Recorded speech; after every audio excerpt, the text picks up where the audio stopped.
So I wore my cat ears to Lowe's, but I also wore them to the Flying Squirrels game because they were kind of like little squirrel ears. They are similar. Yeah. So, yeah. And they matched Are you recording this? Now I am. Okay. Now I am. Because Lowe's was funny. Eric, are you coming to join us? Oh, hello. Oh, he had to get his sunglasses. It's a staticky. Yeah. I filter all that out. Yes, like a professional sound editor person. Question. Answer. As an affectation. Yes. As my new affectation. Oh. How do we feel about tricorn hats? Is it because you were in Williamsburg? Super cool, or is it because you were in Williamsburg? Pretty cool. Yes, it's because I was in Williamsburg. How do you feel about people who are in like fife and drum groups?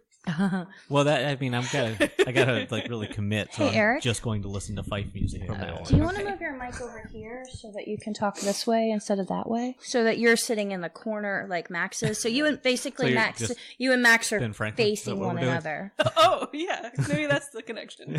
Fifes, drums, tricornered my hats. dad used to always tell me Lightning when I was working A kite. Lightning and keys. It was if I was Airbags. questioning something he was doing, he would just say "fools and children." My dad didn't say anything because he wasn't around after I was like 10. Shit. I wonder if my dad listens to the podcast. Your dad does not listen to the podcast. No. Your dad doesn't know what a podcast is. My dad knows what podcast. My dad is super tech savvy. Tech savvy. Kind of IT guy. Yeah, my dad's Swabby. tech swabby. He's a tech swabby. Yar, tech swabby. I know my sister listens to the podcast because she was talking to me about the podcast stuff. I love my sister. I can see it in your eyes. I can smell it on your fur. You're the only dog I've ever wanted. The comment that you just sent. Yes. That is the really weird thing about neckties. That it's just a dick on your chest. Like that is all it is. It's a giant dick on your chest. No. Who has a giant dick on their chest? Look at the comic that Hannah just shared. It was in the group chat. pod chat. Yeah, just a dick. Oliver's in podcasting position. Is that podcasting position? Look how forlorn he looks. You look like when my dog is mad at me. I don't know where he gets it from. You stop. This is my new Okay, affectation. guys. I'll do it. I was going to say I could, but I thought Max beat me to it. Hannah, intro things. Would you stop? I have it as a screenshot. Please stop. Please stop. I won't share my tea with you any longer. I already took some. That You took too much. wasn't a flavor. There's no whiskey in that tea. What flavor were you expecting? Green tea, but you said jasmine too, didn't you? I forgot about the jasmine Was part. it too floral? It was more floral than what I was expecting. So... Is it room sounds time? Yeah, it's room sounds time. Shh. Sounds of the room. Wouldn't it be funny if when we were doing room sounds, like suddenly in the earphones we just heard, "Hey everybody!" Like No. It'd be frightening. Funny isn't the? No, that's not the adjective for that. Haunted? Haunted is the correct word. Haunted is. And why would it sound like that? Why would? Ghostly Dr. Nick. I assume that just like when Eric does a voice, he becomes really, really Texan for some reason or something. Southern, I don't know. That our ghost would also have a weird affectation. If there's a ghost here, they're affected. You mean my dad? Yeah, well. Does he have a weird Texan accent? Yeah, he wasn't Texan. Your dad had lots of sayings that you've They picked up, lived in though. Texas. Oh, really? I didn't know that. Yeah. Was that military stuff? Yeah. After his tour in Vietnam, they spent the second year in Texas. Oh, wow. Okay. I did not know Clean. that. Cool. What's it called? Oppositional personality disorder? Yeah, what Eric has? Yeah. I think it's defiance, or it's a defiance disorder. Oh, okay. Yeah. I don't know. Okay, I still. All right, Hannah, will you introduce us to the world? Hello!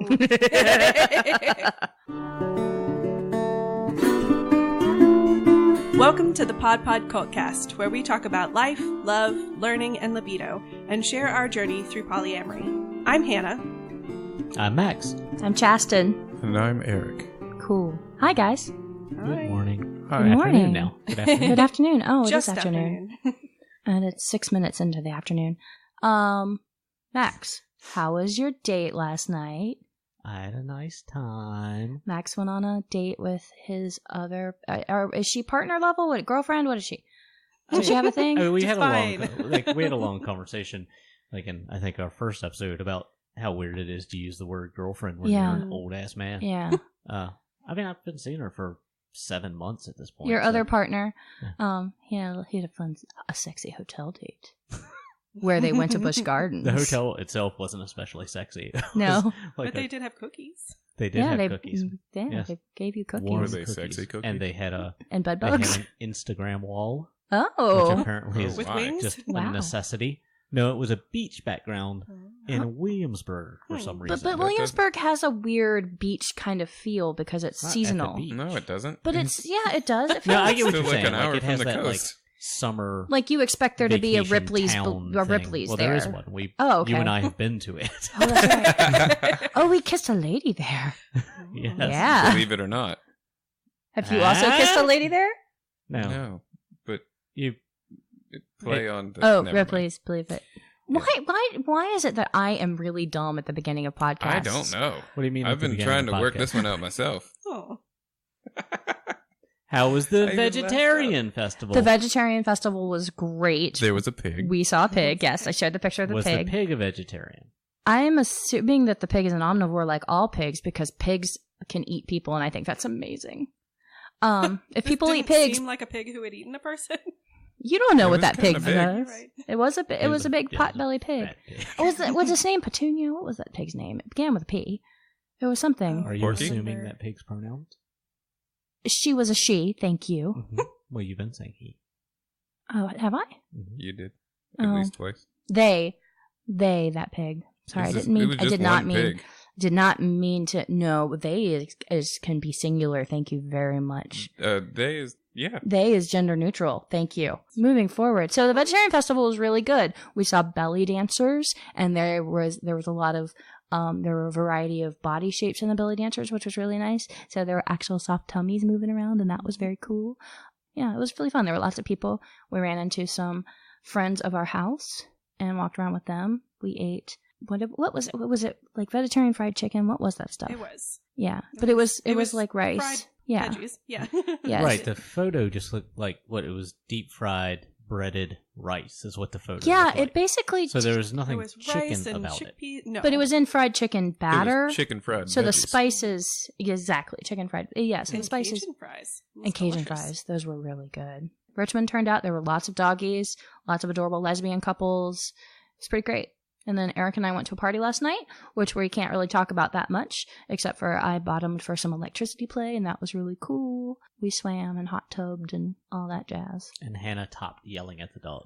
Hannah. I stayed home. I've I didn't never- yell. Hannah doesn't yell at the dog. I've never We heard just Hannah cuddled. yell. You just cuddled? I can't project, so if I was yelling, no one would know. That's just how you yell. Exactly. It's through cuddling. Yes. Oh. I'm expressing my loud emotions through Oh. cuddles. Oh. No. It makes me Kidding. it makes me look back at our relationship and have lots of questions. Oh, no. Too real. Eric, how's your week been? Kind of busy. Yeah? Yeah. Work stuff. Yeah, lots of stuff popping off in the shop. Popping off? Popping off. Popping off? In the sense that we're It's a usually Russian not, guy that works in his shop. His name is Poppanoff? Yeah. It's Ivan Poppanoff. Yeah. He has a wife, you know. What was her name? Just Pepsi? What is it? Incontinentia buttocks. All right, well, now I'm lost. on It's what from The you're Life talking of about. Brian. Oh, yes. So, do you guys want to talk about... What do you guys want to talk about? You want to talk about self-care? We have to disclaim. Oh, yeah, we do need to disclaim. I'll disclaim. This is a podcast where we talk about love and relationships, sex and kink, and polyam issues, and whatever else comes up. While we talk about those things, we'll probably also touch on stuff like abuse and violence and mental health challenges. These can be difficult topics, so keep that in mind moving ahead. Thank you for disclaiming. I've disclaimed. I proclaimed the disclaimer. Do you want to try to lead in with your question since it does relate to self-care? The topic at hand? Yeah. So we have a question from Jenny, one of our Patreon supporters. Let me pull that question up so that I read the exact wording. The question is, how do you manage self-care with so many people around? So first, I'm going to ask everybody, before we answer that question, how do you define self-care for yourself? Don't start with me. It's pretty broad. Eric, do you have a... Yeah, I'll run with that broad nature of it. So I have a more kind of official definition of self-care that I like to work from. Would you like to hear it? Yes, please. Yes, please. Okay. I define self-care as proactive self-management. And so I think of it as all of the things you need to maintain a baseline of wellness. So if you're not feeling well one day, if you feel kind of funky, if you feel sad or sick or what have you, you're below your standard of what, like, the minimum you need to be good, right? So self-care is all the stuff we use to stay above that line and keep ourselves in the good area. And if we're below that line, then I think of it as more as maintenance care than self-care. And I think that a lot of people confuse coping and maintenance with actual self-care. So that's what I think about when I think about self-care. So I want to make sure that when we're talking about self-care, we're talking about like, hey, I'm good and these are all the things I'm using to keep myself at that level, and that we define everything else as coping, because I think it makes more sense that way. But that's me. Proactive being the Yes, you're not term. exactly proactive. Yeah. You're not responding to a thing by engaging in self-care activities. You are proactively doing the self-care so that you don't have to cope. Does that make sense? Mm-hmm. Yeah. Okay. So our question was, how do we do self-care? How do we do self-care with so many people around? We have a household of 3 people, and then Eric lives across town. Well, we've previously talked about when we've talked about becoming a house and becoming cohabitants in a lowercase h house. We've previously talked about that. Chasten, you and I always stipulated that there would have to be room for everybody. Mm-hmm. And that's the whole thing, right? Like you and I, when it was just you and I living together and our son here, you know, carved out little spaces that were more or less our spaces. Mm-hmm. And now that Hannah has joined us and our son has moved out to his first place, we still have actually even more like space that are our spaces. Right. You know, each of us has our individual bedroom. Mm-hmm. I have a garage that I retreat to. Mm-hmm. And then, you know, there are a couple other little We have spaces the porch. We have the craft room. So physical space is the main thing for us. Yes. But physical space, I think, is a privileged thing. Absolutely. That's what I was about to say. Yeah. Not everybody has physical privilege space of that. Yeah. And I know we know polyam families where they live with other family members in addition to their kids and so forth in small spaces. So I think that, you know, I think the challenge is learning to engage in self-care activities that you can do while around other people, and also set really good boundaries so that you can talk about the fact that you need some alone time or you need some time to do something. But self-care is not just solitary. Self-care can also involve being with friends and so forth. So I think it's all about boundaries. Hannah, living here, how is your self-care going? Is it, are you trying to get into a rhythm? Do you find it easier or harder? Yeah, I think I'm still working on it. I was so used to living on my own, which meant that as soon as I got home from work, I had total control over my space. So I'm sort of relearning those habits of switching my brain over from work to home, like while I'm still in the car, and trying to show up ready to interact and at least have a hi, how was your day interaction. Because I have always craved a lot of physical space, even like growing up when I was sharing, a room with 2 other people, that had to be like, my bed is my space, or like this pillow is my space, or I can go hide in the attic. Or like I can read a book all weekend and have a little vacation even though people are around me. So there's lots of different ways to create those boundaries. And I do think it is, it's different.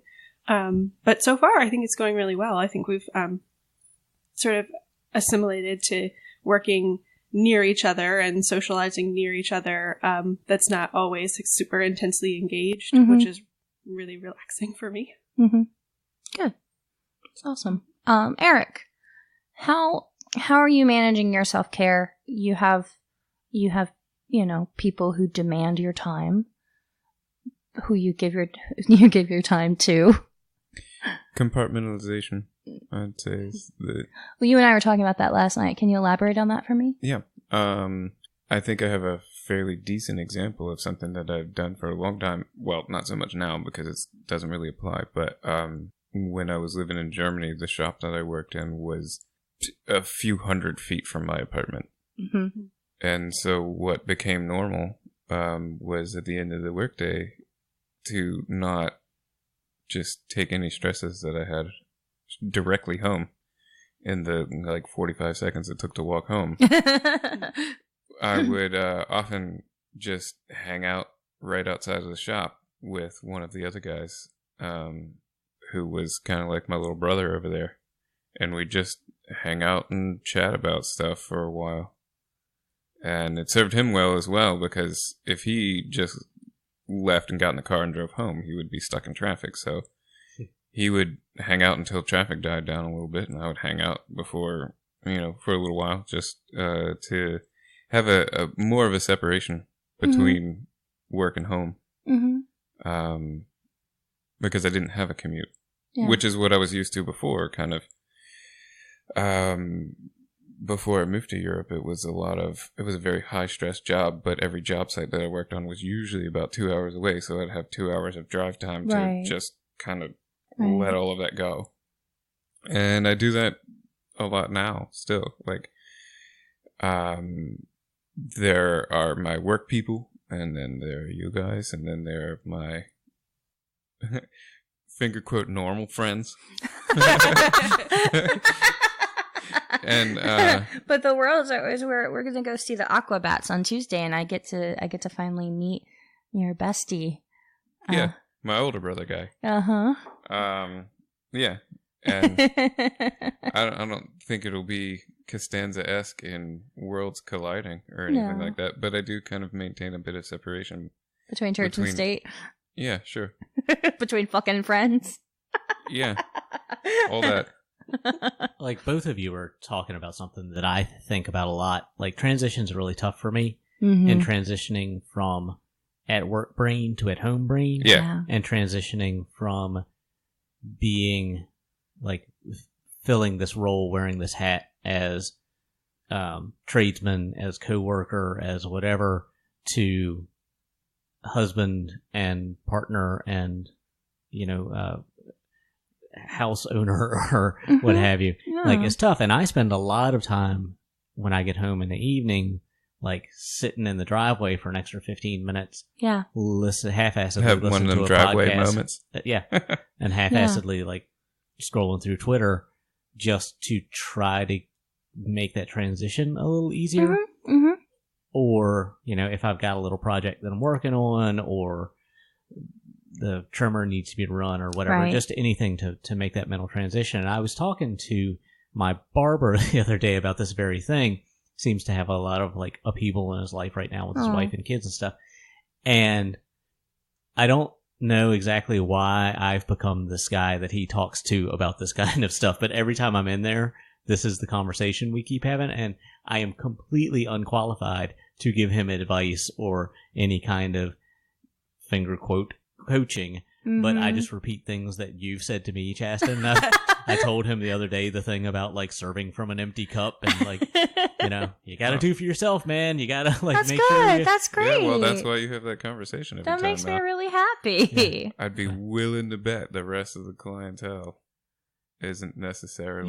The beginning of the conversation we had was like how awful the rest of the conversations with the rest of his clientele. How do you not? There you go. Didn't you say like how do you just not say shut the fuck up to all your customers? Like, as soon as I sat in the chair, based on what he had been talking to about the guy, or the guy in front of me had been monologuing about, rather, I told him, I was like, Lefty, like if I was in your job, man, I would tell every third person, why don't you just shut the fuck up and let me cut your hair? Wait, Lefty? Does Yeah. that make you Poncho? We're not No, that close. no.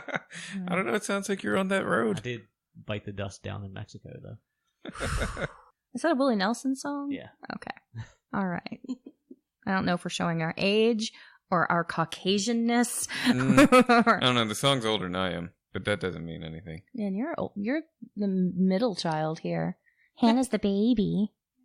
I just mean a lot of my aesthetic is older than me. Well, yeah. Oh, You're an we old get- soul. We get all that stuff from our parents. Yeah, we all of our do. Yeah. parents listened to Willie Nelson when we were a kid. Yeah, they did. So, back on track. All right. Bringing it back. So I have a self-care assessment that I think that would be fun for us to do if y'all will play along. Is this something we need to look at visually? No, I'm just going to ask you some questions and we're going to just talk about each of the questions as we go through. Got it. It's on page 36 of this Cosmo. Yeah. Yes. Well, this is something that in my professional life I do with my clients because I think it's important to know sort of where everybody is and to help them get to where they want to be. And so self-care is such an important part of my life because I have a chronic pain condition I haven't really talked about on the podcast, but I have a very painful disease, and so the entirety of my life is self-care. I'm constantly managing myself to make sure that I'm staying at a functional baseline, and that's not always attainable, and most of the time I'm coping, but I try to be as proactive as possible with things like my hydration and diet and sleep and things like that, the things that I can control. So self-care in the house here for me is just like, well, I'm going the fuck to bed. I'm tired. No, I'm done. But sometimes self-care for me is just recognizing that I'm not feeling well and being able to ask for help, which is really hard for me. I don't like to ask for help. That's a challenge I have. I do the transition thing too. I am home all the time, so I don't have a commute at all. But if I do go out and I'm out and about, I do spend a couple of minutes in my car, and I like that quiet time in my car. When our son still lived here, that was kind of a thing that I would do. If he and I had been somewhere and had some kind of conflict, which was frequently because he and I are very much alike, I would sort of send him into the house so I could kind of get my feelings out so that we wouldn't argue and such in the home. So yeah, do you want to do this assessment with me? Sure, bring Let's it do on. it. Okay, so this divides self-care into different areas, like physical, psychological, professional, and so forth. So I just want you to think about if these are things that you do frequently or occasionally or just not at all. So let's talk about physical self-care first. Does everybody exercise? Here and there, yeah. Well, what do you do? You bike frequently. You exercise. Yeah, you're going to go ride 30 miles today. You fucking exercise. Yeah, but that's just to offset when I feel like having a 1 pound steak this evening.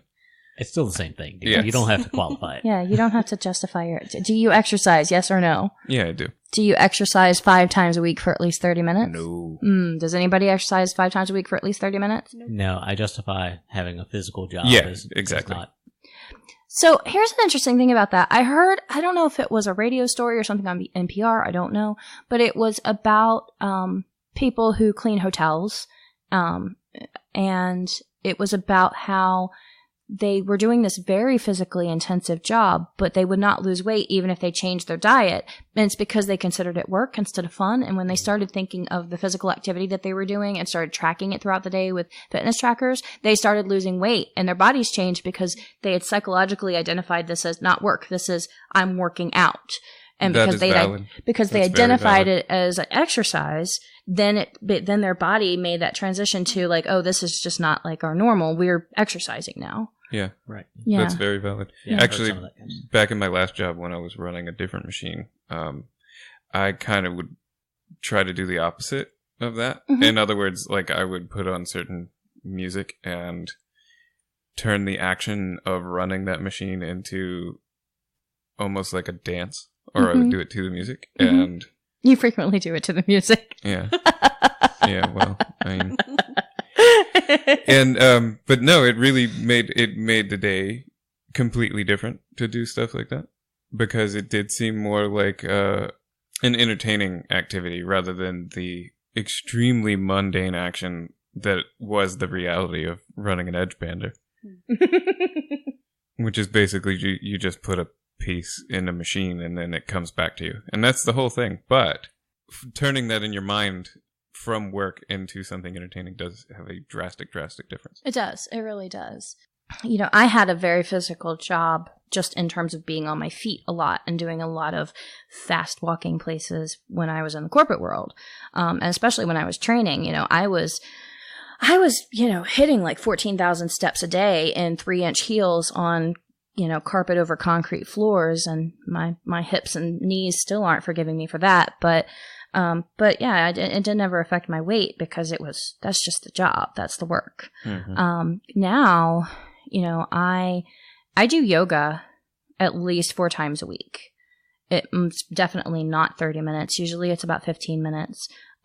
Typically it's bedtime yoga. I'm going to just go ahead and say that sometimes I do the lazy yoga where I'm just, you know, just stretching. But I'll do kind of a quick flow every now and then. But I love yoga. Yoga has really changed my relationship with my body and my life. And it's become a very important part of self-care, such that if I'm in more of a coping mode and I'm in more of a reactive place with my self-care, like I will go to yoga.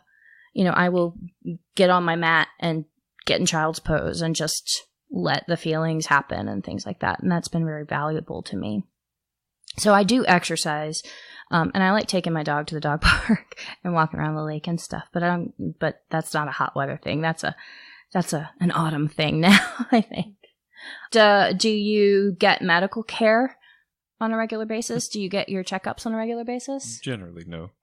Max? No, I haven't been to the doctor in like 5 years at least. Yeah, Hannah? Privileged in the last few years to have good insurance, so now I do.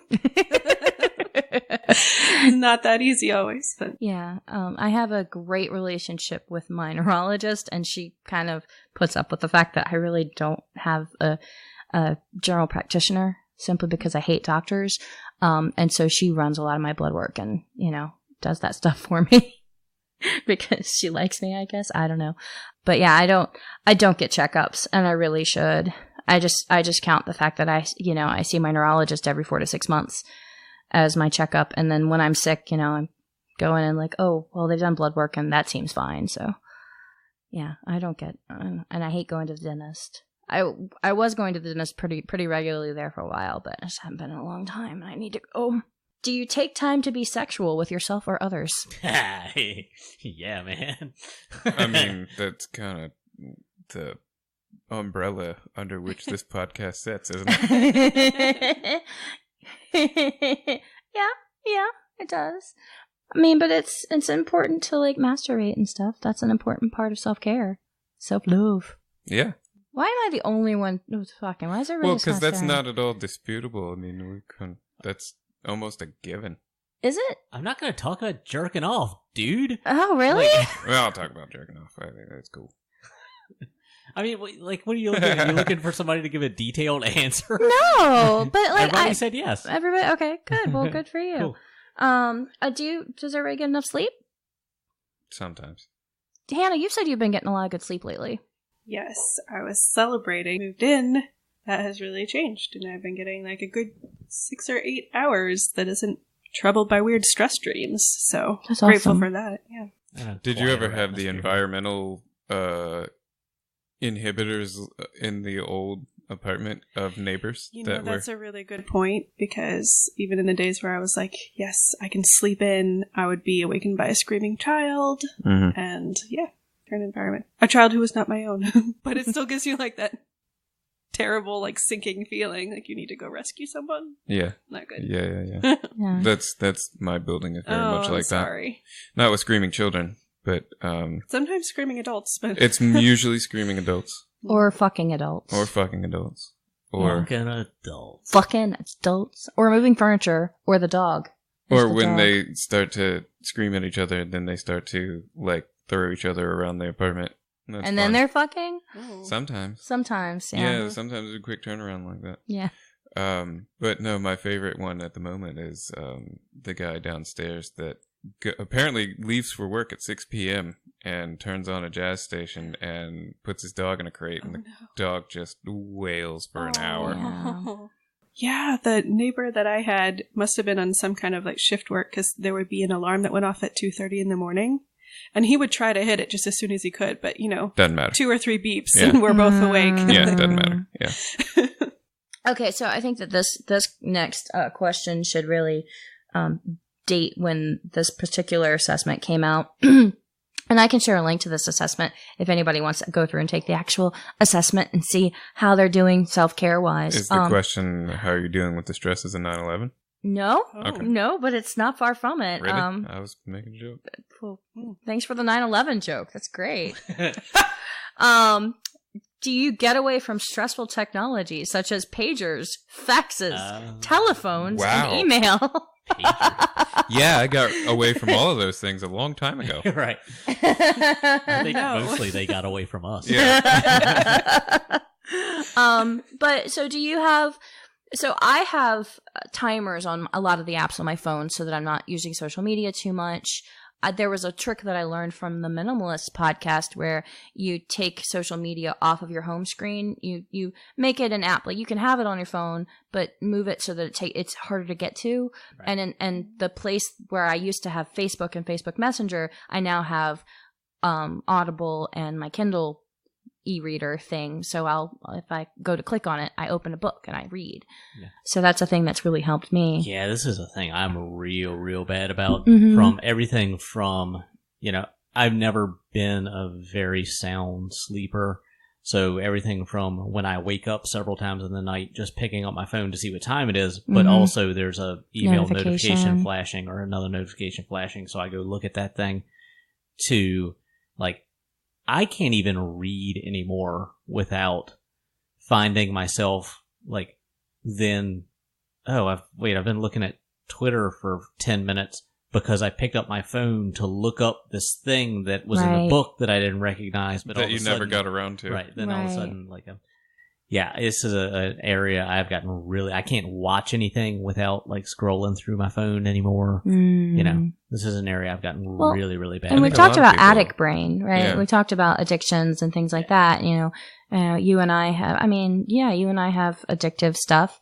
Eric, I think you've got some addictive stuff, right? A little bit. Yeah, a little bit. Hannah's doing fine in that area, I think. I try not to beat myself up about picking up my phone if I can't sleep and that kind of thing, because that's a function of anxiety for me. Is that if I can't be in the quiet for too long, right? But I've gotten 50 separate notifications just for work stuff, since I woke up this morning. Yeah. Oh my god. And that doesn't really need to be on my phone on my weekends. Yeah. Oh, well, Friday night, you got when we were sitting here Friday night, right? Yeah. It was while Max was out getting us ice cream. Thank you, Max. We were sitting in here and I was playing a game and you were dicking around with work stuff. Yeah. And they texted you back and said, don't work on this now. Right. But you were like, but I'm thinking about it. You just texted me. Yeah, you just sent me another notification about it. Right. And then I do think that, that was somebody passing off their anxiety about a thing onto me and then immediately feeling better and being like, oh, but we'll work on it on Monday. Right. And it just continues in a cycle like that where, you push off the communication to somebody else and then they have to deal with the problem. I have really, really engaged the technology available to me. There's my phone, I have a Google Pixel, not sponsored, whatever. But it has a digital wellness app that comes with it. And so it will tell me how much time I'm spending on apps and I can reduce that time on a daily level, so that I have an hour on Facebook, an hour on Instagram. And, I do social media stuff for the podcast, but I do most of that from my laptop. And so that keeps me from constantly picking up my phone and scrolling through. I can't use Twitter anymore. There was a time in my life when I used Twitter, but now I can't, I think I'm too old. I don't know. It's it's too fast paced or something. I'm more of a Facebook user. I'm an old mom. That's what I am. And, but my big thing is I get messages from clients, I get messages from friends, and I feel the need to respond to them immediately. So I put my do not disturb on. I have times during which my phone just will not ring or buzz or anything.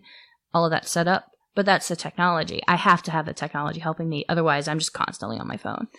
I have trouble. I'm thinking about it right now. I'm looking at my phone right now. Well, I've tried to, as we've been doing this for the last few weeks. I've like really tried not to Yeah. pick up my phone while we're Yeah. doing it. Yeah.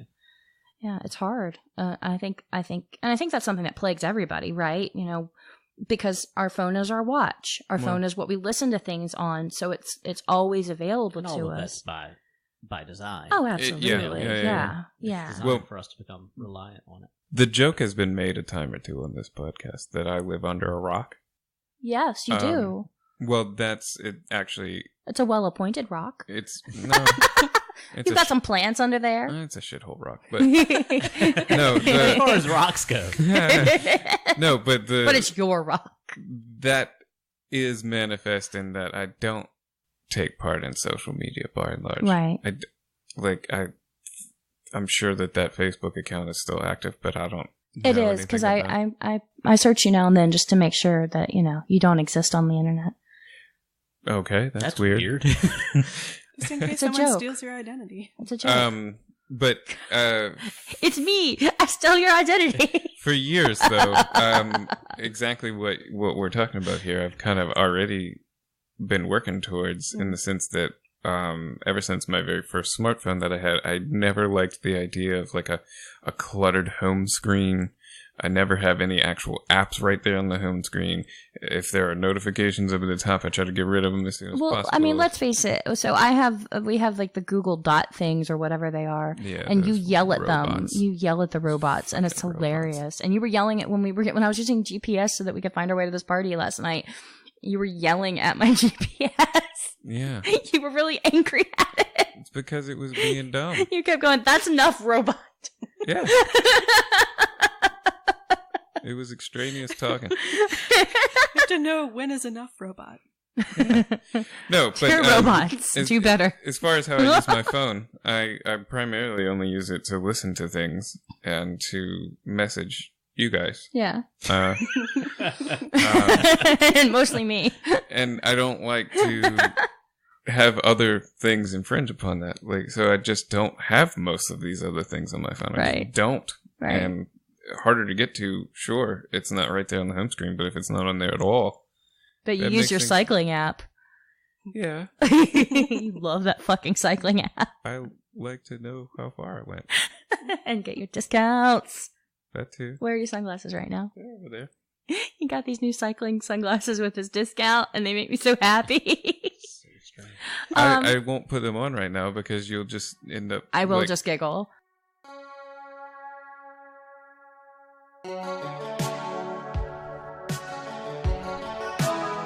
If you're enjoying the Pod Pod Cvlt Cast, check out our podcast show notes at podpodcvlcast.com, or keep up with us on Twitter, Tumblr, and Facebook at Pod Pod Cvlt Cast, and Instagram at Cult with a V. Love us? Rate us on Apple Podcasts, or help us continue to make this podcast possible by becoming a patron. Head to patreon.com/podpodcvltcast. Remember, that's Cult with a V.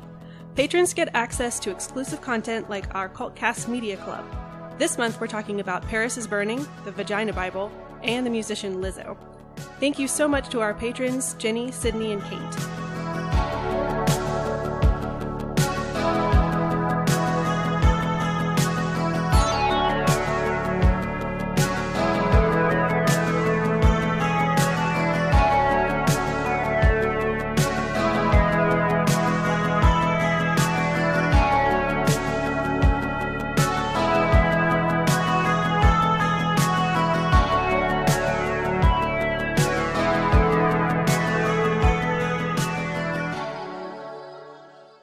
No, the dog is podcasting. I was posting a picture of the dog podcasting. I know.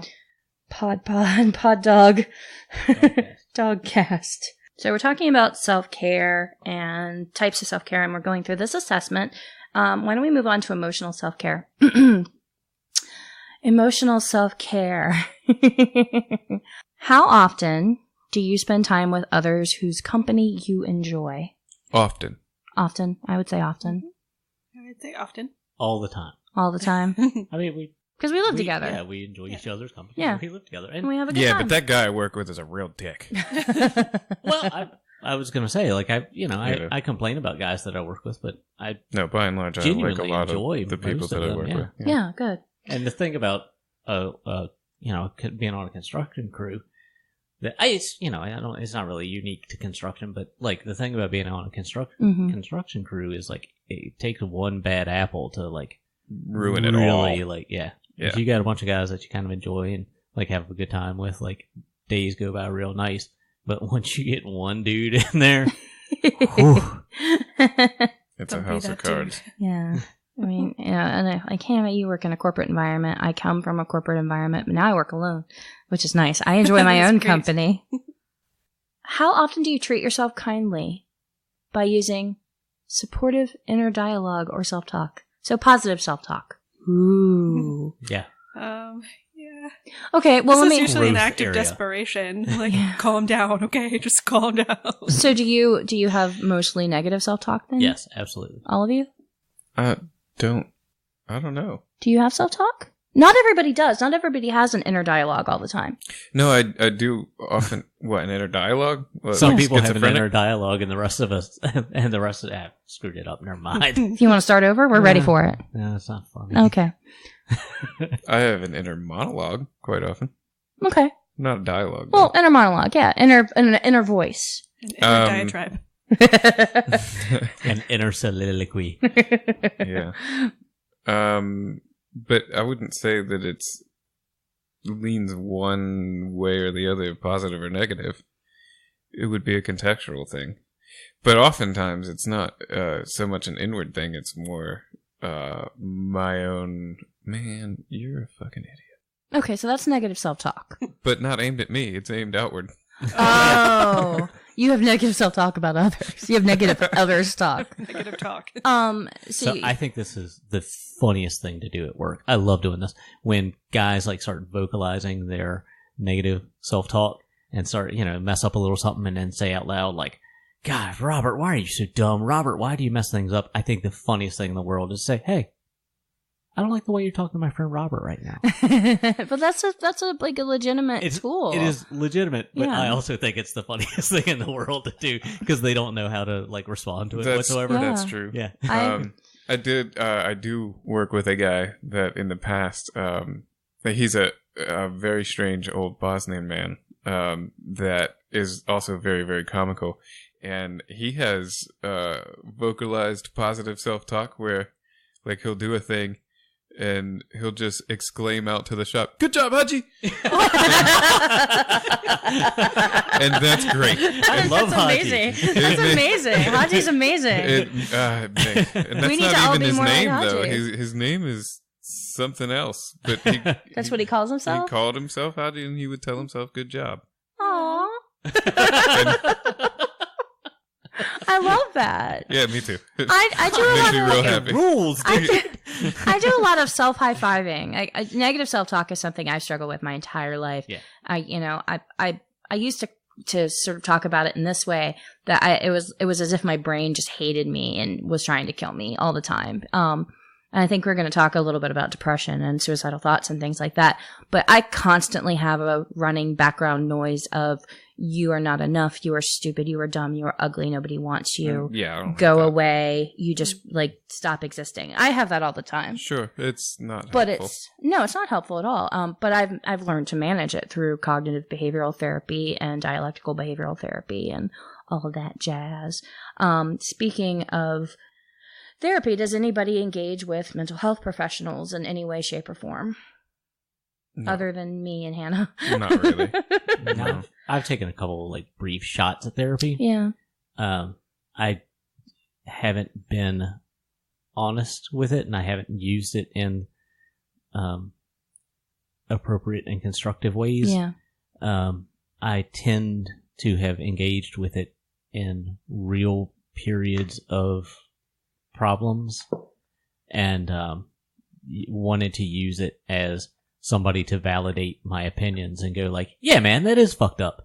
Yeah. Rather than, using it to make any sort of growth or progression or anything like that. I think I talked about this in a previous episode that therapy, that I've been in therapy since my teens, off and on with different people, and different types of therapists and so forth, and that I didn't always find it helpful. And typically I was just sort of trying to manipulate the therapist. Yeah, that's kind of what I'm talking about. Yeah. But when I started working towards bettering myself and started working towards becoming emotionally healthy and identifying the things, my areas of growth or trauma, blah, blah, blah, then it was very helpful. But the problem was that because I was, polyamorous and also kinky, there were parts of myself that are important to who I am as a person that I couldn't talk about in a constructive way with them because they weren't open to hearing about that, or they wanted to ask me all the questions about it, and it didn't become about my healing process. It became about them getting to talk to this kinky weirdo, and that didn't help me at all. So, working with a coach was really my best experience. And also, like I talked about previously, working with the online therapists and stuff. So, what about you? I spent a couple of months this year for the first time any kind of therapy. I was growing up all Were you psychology. Huh? Were you in the mob? I was this not. The Sopranos kind of thing? This was a psychology is anti-Christian thing. So yeah. Yeah. So yes. Different cult. Okay. Next question, and under the emotional self-care topic, how often do you feel proud of yourself? Probably a little too often. Okay. Yeah, that's true. Yeah, I'm going to need you to bring it down 3 notches. Cocky motherfucker. Yeah. My proud of myself tends to be flavored with like, oh man, like I did a great job with that thing that I just made. But here are the 7 flaws and things that I could have done better. Yeah. I'm really critical of your work. Of my own work. Yeah. Whether it's work or little things I do in the wood shop outside or, anything else. Like I'm very critical of the small imperfection in the nice thing that I did. That's something that when I come out to the woodshop area and you're working on things and you show me a thing and I can tell you're proud of it, but the first thing you do is tell me what's wrong with it. And I go like, I wouldn't have seen that if you hadn't pointed it out. I wouldn't notice. That's why we're telling you. Yeah. don't be impressed. I do the exact same thing. But I am impressed because it takes an amount of skill and there's time that you've put into this. And, I do find it impressive. I think about the thing from Parks and Rec when Ron Swanson was making the chairs for the new restaurant, and he like keeps going through them and finding flaws and smashing them as he finds flaws, and then he takes one, smashes it, and somebody's like, "What was wrong with that one?" And he says, "It was too perfect." Yeah. I identify with that well. Hannah, how often do you feel proud of yourself? I think my experience is similar to what y'all were saying, that if I do feel proud of myself, then immediately I want to counterbalance that and be like, okay, but what are the constructive criticisms that I can take forward to the next thing?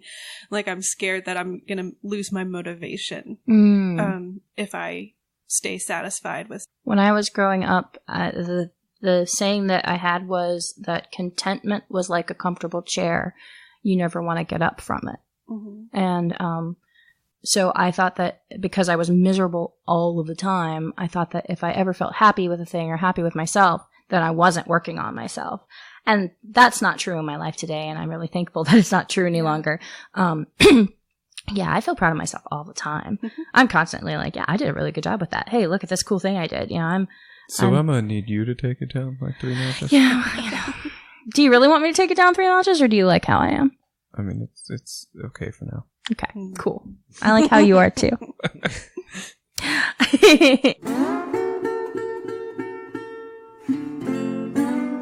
You've just heard the Pod Pod Cvlt Cast with your hosts Max, Hannah, Chasten, and Eric. Our theme music is Spencer Blues by Lobo Loco. Our break music is Gabbarino from YouTube. Subscribe and review on iTunes or check us out on your favorite player. Visit our website at www.podpodcvlcast.com to find all of our show notes and follow us on social media. Thank you so much for listening.